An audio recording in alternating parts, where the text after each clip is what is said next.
प्रिय विद्यार्थियों, मैं doctor Mukesh Kumar Singh DV PG college के वाराणसी के ancient Indian history, culture and archaeology department से संबंधित हूँ। मैं आज आपके साथ भारत में जैन धर्म के योगदान पर चर्चा करूँगा। यह टॉपिक एमए फोर्थ सेमेस्टर के रिलीजन ग्रुप के स्टूडेंट्स के लिए है। भारत धार्मिक विविधता का देश है। यहाँ पर बहुत विविध प्रकार के धार्मिक संप्रदायों का जन्म हुआ है, जो धर्म के विविध पक्षों को सामने लाने का प्रयास किए हैं। कुछ धर्म यहाँ पर सुधारवादी धर्म के रूप में भी सामने आए हैं, जिन्होंने अपने परंपरागत धर्म में कुछ सुधार के तत्व को शामिल किया है और अपनी कुछ नई विचारधाराओं को भी लेके सामने आए हैं। जैन धर्म भी एक उसी प्रकार का धर्म है, जिसने परंपरागत भारतीय धर्मों में अनेक सुधारों को प्रस्तावित किया और कुछ नई स्थापनाओं को भी लेके वे सामने आए। जैन धर्म का जो सबसे महत्वपूर्ण जो योगदान कहा जा सकता है, वह एक ऐसी आदर्शात्मक व्यवस्था की बात करना जो लोगों के लिए हमेशा प्रेरणादायी रही है और एक समाज में संतुलित जीवन और सामंजस्यपूर्ण जीवन के लिए आदर्श रहा है।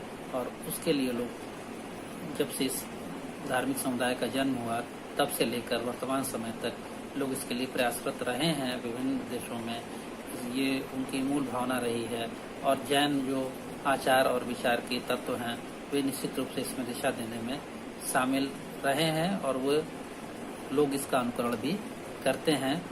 हम अब आते हैं कि जैन धर्म के किन किन पक्षों पर हम चर्चा करें, तो जैन धर्म के बहुत सी देन हैं जो भारतीय संदर्भ में और विश्व के संदर्भ में बड़े ही उपयोगी हैं। सभी पर चर्चा करना मुश्किल नहीं है। कुछ ऐसे तत्वों पर हम लोग चर्चा कर लेते हैं जो बड़े ही महत्वपूर्ण हैं, जिनके लिए वो विशेष रूप से जाना जाता है।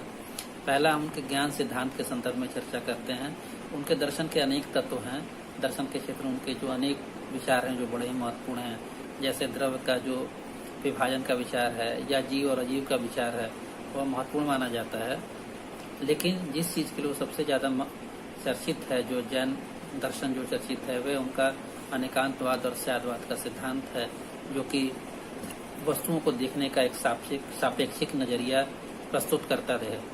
यह हमें इस बात की शिक्षा देता है कि जो हमारी जो दृष्टि होती है, यानी कि जो मानव की दृष्टि होती है, वो क्या होती है, सापेक्षिक होती है और अनेक अर्थों में वह अपूर्ण होती है। ठीक है, उससे हमारा वर्तमान का काम चल जाता है, हम तात्कालिक काम करने में सक्षम हो जाते हैं, लेकिन इससे हम उसे पूर्ण यदि सत्य मानने लगे तो यह हमारी भूल होगी, क्योंकि अनेक कालों में, अनेक देशों में और अनेक मनुष्यों ने वस्तुओं को अनेक प्रकार से समझा है, जाना है।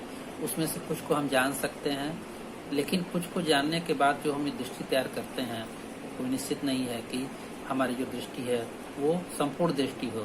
तो अर्थात कि हमें अपने दृष्टि को सापेक्षिक या अपूर्ण समझ के ही यदि विचार करें तो अच्छा होगा, क्योंकि यदि हम ऐसा नहीं करेंगे तो हम अनेक प्रकार के विरोधों में फंस जाएंगे। जगह जगह पर हमारा विरोध होगा और इसके साथ साथ हम एक तरह के हठ धर्मिता भी करेंगे।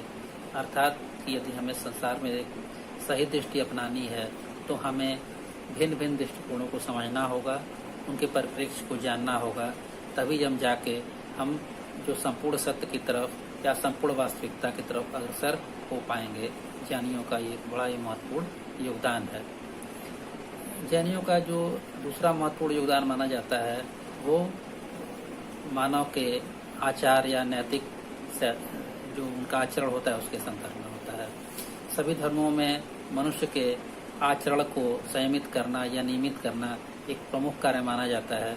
जैन धर्म भी उस दिशा में अग्रसर होता है, लेकिन जैन धर्म उसमें से कुछ क्षेत्रों में निश्चित रूप से बहुत बेहतर कर जाता है।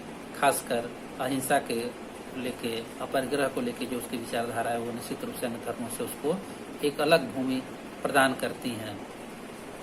यानी जो गृहस्थ और जो भिक्षु समुदाय है, उसके लिए जो अणु व्रत और जो महाव्रत का जो विचार रखते हैं, उनमें जो पंचव्रत हैं वो निश्चित रूप से बड़ा ही महत्वपूर्ण है।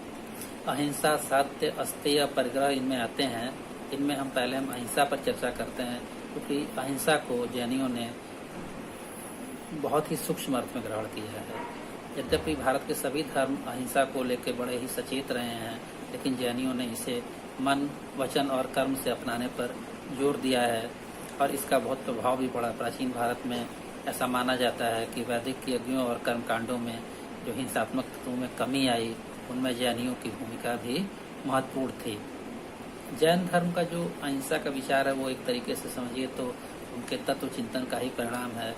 वे जो उनका तत्व चिंतन करते हैं उसमें ये बात सामने आती है, संसार में जो अनेक प्रकार के जीव होते हैं और वे उनका स्तर भी अनेक होता है, अनेक ज्ञानात्मक स्तर उनका होता है सभी, लेकिन इन ज्ञानात्मक विभिन्न स्तरों पर होते हुए भी उनमें ये बात की संभावना होती है कि वे अपने मुक्ति के लिए प्रयास कर सकते हैं। तो यदि हम उन्हें के साथ प्रेम से व्यवहार करें, सहयोग से व्यवहार करें, उनके साथ सम्मान को और उसको सहयोग करें, तो आज नहीं तो कल आगे चलकर वे निश्चित रूप से अपने जीवन को सफल बनाने में सक्षम होंगे और इस दिशा में अहिंसा की जो भूमिका है वो निश्चित रूप से ही महत्वपूर्ण होगी। तो एक तरह से हम देखते हैं कि जो अहिंसा की विचारधारा है वो सभी प्राणियों के साथ सद्भाव रखने की विचारधारा है, जिसमें निश्चित रूप से आज भी बड़े ही प्रासंगिक है और लोग बड़े ही सहृदयता से इस विचार को ग्रहण करते हैं। अहिंसा के साथ साथ हाँ, इस संदर्भ में एक बात यह है कि अहिंसा को हमें कभी भी इस भाव में नहीं लेना चाहिए कि इससे अहिंसा को हम अपनाएंगे तो हमारे भीतर हीनता या कमजोरी का भाव पैदा होगा, क्योंकि इतिहास साक्षी है इस बात का कि प्राचीन काल में अनेक जैन धर्मावलंबी लोगों ने अपने धर्म का भी पालन किया है और अपने उन कर्तव्यों का पालन किया है जो कि उन्हें उस पद पर रहते हुए करना पड़ता था। जैसे कि यदि वो सेना में हैं या किसी राज्य के शासक हैं या किसी प्रांत के मंत्री हैं, कोई भी कार्य हुआ तो उन्होंने उस कर्तव्य को भी निभाया और उन्होंने अपने धर्म को भी निभाया। तो इस दुविधा में हमें नहीं पड़ना चाहिए कि अहिंसा के भाव को यदि हम अपनाते हैं तो हम हमेशा ही हीन का भावना से ग्रस्त रहेंगे या हम कमजोर हो जाएंगे। ऐसी कोई बात नहीं है। और जैन जो है वो अनेकांतवादी विचारधारा में विश्वास करते हैं और उस अनेकांतवादी जो विचारधारा है उसके अनुसार हमें अनेक परिस्थितियों में अनेक प्रकार के कर्तव्य करना पड़ सकता है। तो इन विरोधी कर्तव्यों को हम कैसे सामंजस्य स्थापित करें, इसमें जैनी पूरी तरह से सक्षम रहे हैं प्राचीन काल में भी और वर्तमान में भी वो पूरी तरह से सक्षम रहेंगे। सत्य और असत्य के भाव को भी जैनियों ने बहुत महत्व दिया है और भारतीय अन्य धर्मों ने भी सत्य और असत्य के भाव को माना है। इसे आचार को बहुत आचार में अपनाने की कोशिश किया है। जैनियों ने भी इसको अपनाया है और अपने अनुयायियों के भीतर इसका प्रभावित करने की कोशिश किया कि इसको प्रभावित हो, उसे इसके माने। तो निश्चित रूप से ये अवधारणाएं भी महत्वपूर्ण हैं। लेकिन इस संदर्भ में एक और महत्वपूर्ण विचारधारा जो जैन आचार की है वह है अपरिग्रह का विचार। अपरिग्रह का विचार कि हमें उतना ही अपने पास रखना है, एक तरीके समझें तो व्यवहारिक अर्थ में समझें तो जितना हमें उतना ही रखना है जितने की हमारे पास आवश्यकता है। बहुत से जैन लोग व्यापार वाणिज्य आदि के द्वारा बहुत सी समृद्धि प्राप्त करते हैं। उनके द्वारा उस समृद्धि में से अपना वो जो व्यक्तिगत जो उनकी वो भोग की है उसकी आवश्यकताओं को पूर्ण करते हुए वे लोक कल्याण में पूरी तरह से लग जाते हैं। तो ये उनके अपरिग्रह की जो विचारधारा है उसी की देन है कि हमें उतने ही वस्तु स्वीकार करनी है जितने की हम, जिससे कि हमारा सांसारिक जीवन यापन चल जाए। हम यदि व्यक्तिगत आवश्यकताओं को कम कर लेते हैं तो हम उसमें से जो बचा हुआ हिस्सा है, जो धन का हिस्सा है या जो संपत्ति का हिस्सा है, उसका प्रयोग हम जनहित कार्यों में कर सकते हैं। जैनियों ने इस कार्य को किया है और संपूर्ण विश्व में जैन धर्म के अनुयायियों का जो लोक कल्याणकारी कार्यों के प्रति जो उनका आग्रह है वो बड़ा ही माने सकारात्मक रहा है और लोग उन्हें बहुत ही इस संदर्भ में सकारात्मक दृष्टि से देखते हैं। ब्रह्मचर्य के प्रति भी जो जैनियों की विचारधारा है वो महत्वपूर्ण है। ब्रह्मचर्य को उन्होंने अपने पंचमहाव्रतों में रखा है और ब्रह्मचर्य व्रत का अनुपालन करते हुए हमें एक संयमित ढंग से इंद्रिय सुख का पालन करना चाहिए। भिक्षुओं को तो निश्चित रूप से जो भिक्षु होते हैं उनसे दूर रहने की कोशिश करना चाहिए। गृहस्थ जो हैं उन्हें भी एक संयमित तरीके से रहना चाहिए। उन्होंने इसके लिए एक निश्चित आचार बना दिया है, क्योंकि ये सांसारिक जीवन में रहते हुए थोड़ा सा तो इस दिशा में आगे बढ़ना ही पड़ता है, लेकिन इसके बावजूद हम किस तरीके से इसका संयमित ढंग से पालन कर सकते हैं। निश्चित रूप से जैन धर्म का यह महत्वपूर्ण देन है और आगे चलकर यह मनुष्य को चरित्र को ठीक रखने में एक महत्वपूर्ण हथियार बना। और आज भी जैनी लोग हैं जो या जैन धर्म के अनुयायी हैं, वे इंद्रिय सुख के संदर्भ में बड़ा ही संयमित दृष्टिकोण रखते हैं, जो कि निश्चित रूप से उनकी एक सकारात्मक देन मानी जा सकती है। अब हम आते हैं जैनियों के कर्म सिद्धांत पर। उनका कर्म सिद्धांत भी जो है वह एक महत्वपूर्ण देन है, जो कि मनुष्य को अच्छे और बुरे कर्मों के बीच के बंटवारे को समझने में मदद करता है, क्योंकि मनुष्य को अपने अच्छे और बुरे कर्मों का फल तो भोगना ही पड़ता है। यदि मनुष्य ये कर्मों को अपने सुधार नहीं करता है तो निश्चित रूप से अनेक प्रकार के उसे दुख का भोगना पड़ता है। इसीलिए जैनियों ने कहा कि मनुष्य अपने कर्म के लिए पूरी तरह से वह स्वतंत्र है, और वह चाहे तो इस कर्म को पूरी तरह से कर्म चक्र से अलग भी हो सकता है। उसके लिए उन्होंने कर्म के लिए निश्चित रूप से निजरा और संवर जैसी तमाम अवधारणाओं को दिया है। लेकिन यदि उसे व्यवहारिक अर्थ में हम यही समझ सकते हैं कि हम अपने अच्छे कर्मों द्वारा अपने आध्यात्मिक उन्नयन का मार्ग खोल सकते हैं, और इस प्रकार से है हम अपने भाग्य के विधाता स्वयं हैं। हम अपने अच्छे कर्मों द्वारा अपना भाग्य अच्छा कर सकते हैं, अपने आध्यात्मिक उत्कर्ष को प्राप्त कर सकते हैं। अन्यथा हमें इस सांसारिक चक्र में पड़े रहना पड़ेगा और विविध प्रकार के दुखों को भोगने के लिए हमें तैयार रहना चाहिए। तो निश्चित रूप से उनका कर्म सिद्धांत भी निश्चित रूप से महत्वपूर्ण है, और भारतीय समाज है उसमें इसका सकारात्मक प्रभाव पड़ा है। सामाजिक क्षेत्र में जब हम आते हैं, सामाजिक क्षेत्र में भी उनके जो कुछ विचार हैं बड़े ही महत्वपूर्ण हैं, उनकी हम चर्चा यहाँ कर लेते हैं। जैसे कि एक बात यह है कि वे जन्मगत जो श्रेणीकरण होता है, जन्म के आधार पर जो व्यक्ति को ब्राह्मण, क्षत्रिय, वैश्य, शूद्र सिद्ध करने की बात की जाती है और उन्हें माना जाता है, उसके वे सामान्यतः विरोधी रहे हैं। उनका मानना है कि व्यक्ति को कर्म के आधार पर उसकी पहचान होनी चाहिए, न कि जन्म के आधार पर। निश्चित रूप से उनकी यह विचारधारा सकारात्मक रही, और आगे चल कर इसका ठीक ढंग से पालन किया गया रहता तो भारत में आज इस तरह की जो जातिगत विषमताएं और वर्णगत विषमताएं दिखती हैं, निश्चित रूप में उसमें हम एक हद तक कमी कर सकते थे या एक हद तक इससे निजात पाने में सक्षम रहते। लेकिन अब हम आते हैं उनकी दूसरी विचारधारा पर। वह है कि जैन धर्म में नारियों को भी पुरुषों के समान ही माना जाता रहा है। जैन धर्म का दृष्टिकोण बड़ा ही तत्कालीन समय में जब उनकी प्राचीनता के संदर्भ में देखते हैं तो निश्चित रूप से सकारात्मक रहा है कि उन्होंने जैन संघ में नारी को प्रवेश देकर प्राचीन काल में एक सकारात्मक कदम उठाया, जिसमें उन्होंने स्त्रियों को न कि केवल जैन संघ में प्रवेश दिया, बल्कि उनके लिए आध्यात्मिक उत्कर्ष के मार्ग को भी खोला। एक जैन तीर्थंकर मल्लीनाथ को स्त्री भी माना जाता है। इस संदर्भ में हम देख सकते हैं कि जो आध्यात्मिक उत्कर्ष का जो सर्वोच्च पद था वह भी नारियों को पहुंचने का वहां तक अधिकार था। इस प्रकार से नारियों के प्रति भी जैनियों ने उदार दृष्टिकोण अपनाया, जो निश्चित रूप से सामाजिक चिंतन के क्षेत्र में सकारात्मक कदम माना जाएगा।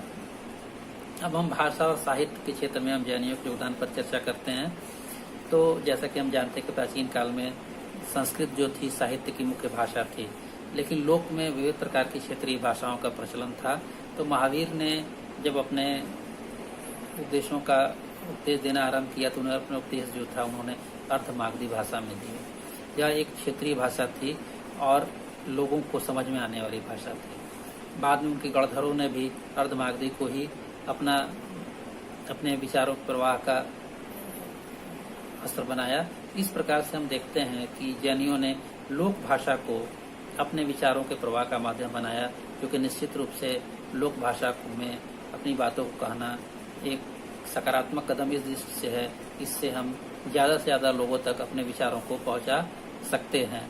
आगे चलकर जैन आचार्यों ने भिन्न भिन्न प्रदेशों में जाकर वहाँ की क्षेत्रीय भाषाओं में अपनी बातों को रखा और वहाँ के साहित्य सृजन में भी हस्तक्षेप किया, यानी कि भाग लिया। भिन्न भिन्न हम यदि प्राकृत के विभिन्न रूपों को यदि देखते हैं तो जैसे कि शौरसैनी है, महाराष्ट्रीय है, या अपभ्रंश भाषा में अनेक जैन आचार्यों और लेखकों ने अपने विचारों को रखा और साहित्य के विविध क्षेत्रों में अपनी कृतियों को आगे बढ़ाया। इससे पता चलता है कि जैनियों ने लोक भाषा को अपने विचार का माध्यम बनाया। अनेक आधुनिक भाषाओं का प्राचीनतम साहित्य भी हम जैन लेखकों द्वारा लिखा हुआ देखते हैं, जैसे कि हिंदी, गुजराती, तमिल, कन्नड़ आदि भाषाओं के जो प्राचीन साहित्य है उसमें भी जैन विद्वानों की भूमिका महत्वपूर्ण है। इस प्रकार हम पाते हैं कि जैनियों ने कभी भी किसी एक भाषा को बहुत महत्व नहीं दिया, बल्कि सभी प्रांतीय भाषाओं को महत्व दिया, जो कि स्वदेशी भाषाओं को, लोक भाषाओं को सम्मान देने का एक महत्वपूर्ण प्रयास था। और जैन इस दिशा में निश्चित रूप से सफल रहे। अनेक लोगों ने, जैसे विमल सूरी ने प्राकृत भाषा में औमचर्यम लिखा, स्वयंभू ने अपभ्रंश भाषा में अपना साहित्य लिखा, जिनसेन ने अपने स्थानीय भाषा में अपने साहित्य को लिखा। इस प्रकार कथा साहित्य है, धर्म साहित्य है, दर्शन साहित्य है, एक विशाल साहित्य है जिसमें जैन लेखकों और जैनाचार्यों ने अपने विचारों को रखा है। इन्होंने न केवल धर्म दर्शन के क्षेत्र में बल्कि व्याकरण, ज्योतिष, चिकित्सा आदि क्षेत्र में भी महत्वपूर्ण ग्रंथों की रचना की, जो निश्चित रूप से प्राचीन भारतीय भाषा और साहित्य को समृद्ध करने का एक महत्वपूर्ण प्रयास था और आज भी इनकी एक महत्वपूर्ण देन मानी जाती है। एक अन्य क्षेत्र में हम ध्यान दिलाना चाहते हैं कि जैनियों ने बड़ा महत्वपूर्ण कार्य किया, वह है धार्मिक समन्वय का कार्य। जैसा कि हम जानते हैं कि जैन धर्म के तीर्थंकरों ने अपने जिन विचारों को रखा उनमें अपनी एक अलग विचारधारा तो थी ही, जिसमें उन्होंने जैन धर्म के विचार और दर्शन और धर्म को, अपनी बात को आगे बढ़ाया और उसमें बहुत सार्थक तरीके से आगे बढ़ाया। और जो परंपरागत धर्म थे उसमें सुधारवादी तत्वों को शामिल किया। लेकिन इसके साथ ही उन्होंने लोक में प्रचलित कुछ लोक मिथकों को भी अपने धर्म में समन्वित किया। ये हम इस संदर्भ में पाते हैं कि जैसे कि राम हैं, कृष्ण हैं, बलदेव हैं, इनकी पूजा जनता में बहुत प्रचलित थी। तो क्या हुआ कि जैनियों ने अपने शलाका पुरुषों में इनको भी स्थान दिया, अर्थात कि लोक में जो भावनाएं, धार्मिक भावनाएं प्रचलित थीं, उनके साथ इन्होंने समन्वय करने की कोशिश किया। अवतारी पुरुषों को ही नहीं, इन्होंने अनेक अनार्य राजाओं जैसे कि रावण और जरासंध का उल्लेख किया जाता है, इसको भी अपने धार्मिक साहित्य में, अपने पौराणिक साहित्य में स्थान दिया। और इन्होंने रावण और जरासंध को राक्षस न मानते हुए बल्कि इन्हें मानव के ही एक योनि विद्याधर में उनको स्थान दिया, अर्थात कि ये मानवों की ही एक योनि में थे। इन्हें विद्याधर वंशी कहा कि ये लोग थे और ये इनकी प्रथाएं अलग थी, लेकिन मानवों की भी एक प्रजाति थी। अर्थात कि हो सकता है कि समाज में अनेक प्रकार के लोग रहते हों और उनमें कुछ लोग इन लोगों को भी मानते हों, तो इनकी भावनाओं को भी कैसे धार्मिक अपने धर्म के साथ जोड़ा जाए या उनके धार्मिक भावनाओं को महत्व दिया जाए ताकि उन्हें हीनता का भाव न हो, इसको समन्वय को स्थापित करना भी जो है वो जैनियों का एक महत्वपूर्ण योगदान है और जैनियों ने इन्हें किया। वे हनुमान और सुग्रीव के वंशजों को भी वे बंदर न मानकर विद्याधर वंशी राजा ही मानते हैं। इस प्रकार हम देखते हैं कि लोक भावनाओं के सम्मान करने में वे बड़े ही आगे थे। इसी संदर्भ में एक बात और उल्लेखनीय है कि प्राचीन काल में यक्ष और नागों की पूजा होती थी, उनके लिए अलग से मंदिर और मूर्तियां बनाई जाती थी। यद्यपि कि इनकी जो विचारधारा थी, जो यक्ष पूजा, नाग पूजा में जो पूजा पद्धतियां थी, उसके तमाम चीज़ों के जैन जो थे विरोधी थे, लेकिन उन्होंने यक्ष और नाग को भी आगे चलकर जैन धर्म के में शामिल किया और उन्हें तीर्थंकरों के रक्षक के रूप में स्वीकार करके उन्होंने देवालय में स्थान दिया। यह भी एक प्रकार से हम देखते हैं कि लोक में प्रचलित विचारधाराओं को स्थान देने का, यानी कि उनके सम्मान करने का एक तरीका है, जो कि धार्मिक जो सहिष्णुता को व्यक्त करता है, अर्थात कि धार्मिक सहिष्णुता को व्यक्त करने में भी जैनी बहुत ही आगे थे और वो प्राचीन काल से ही धार्मिक सहिष्णुता के पक्षधर थे। अब हम कला और संस्कृति के कुछ क्षेत्रों में चर्चा करते हैं जैनियों के योगदान का। तो जैनियों ने प्राचीन भारतीय कला और संस्कृति के क्षेत्र में अनेक महत्वपूर्ण कीर्तिमान स्थापित किए। अनेक स्तूप, मंदिर, गुफाएं और मूर्तियां स्थापित करने में, बनाने में जैन आचार्यों का, जैन कलाकारों का महत्वपूर्ण स्थान रहा है। और भारत के विभिन्न हिस्सों में जैन जो कलाकृतियां हैं आज भी जो है भारतीय संस्कृति की महत्वपूर्ण धरोहर हैं। जैसे कि उड़ीसा के उदयगिरी और खंडगिरी से अनेक जैन गुफाएं मिली हैं, जिसमें हम जैन कलाकृतियों के उदाहरण देख सकते हैं। खजुराहों से अनेक उत्कृष्ट जैन मंदिर प्राप्त हुए हैं, जो कि प्राचीन भारतीय कला और संस्कृति के अप्रतिम उदाहरण है। राजस्थान में आबूर पर्वत पर स्थित दिलवाड़ा जैन मंदिर तो विश्व प्रसिद्ध है, जो कि अपने उच्च नक्काशी के कारण पूरे दुनिया में जाना जाता है।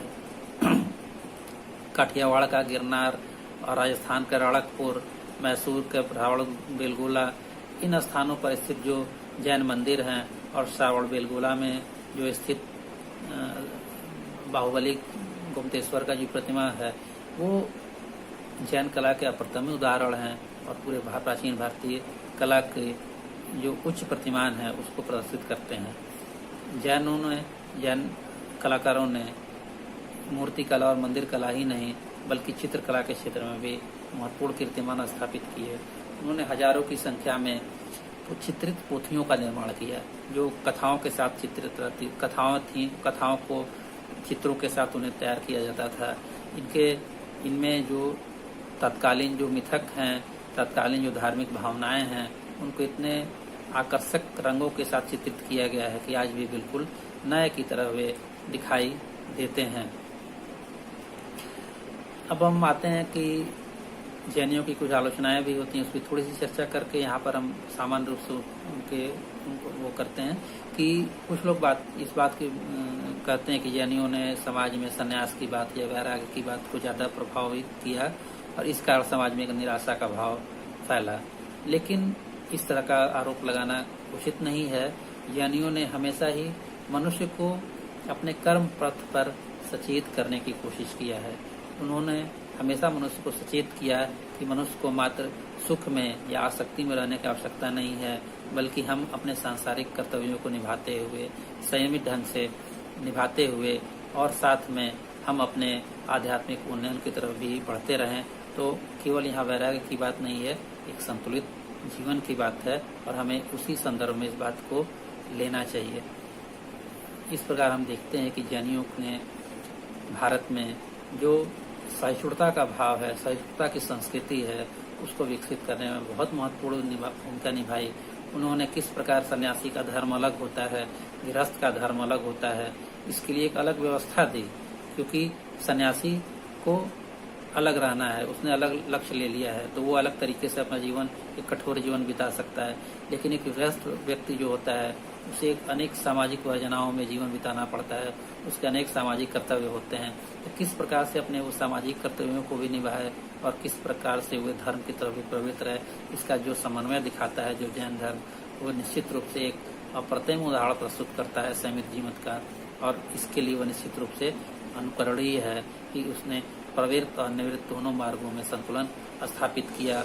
उसने जातिवाद, क्षेत्रीयतावाद और भाषाई विवाद को इस तरह की संकुचित मानसिकता का त्याग करते हुए एक उदार भाव से सहिष्णुता का भाव पूरे भारत में फैलाने की कोशिश किया और निश्चित रूप से उसका यह भाव आज भी अनुकरणीय है। और भारत ही नहीं, विश्व में जैन धर्म एक विशिष्ट समुदाय के रूप में आज भी जाना जाता है। धन्यवाद।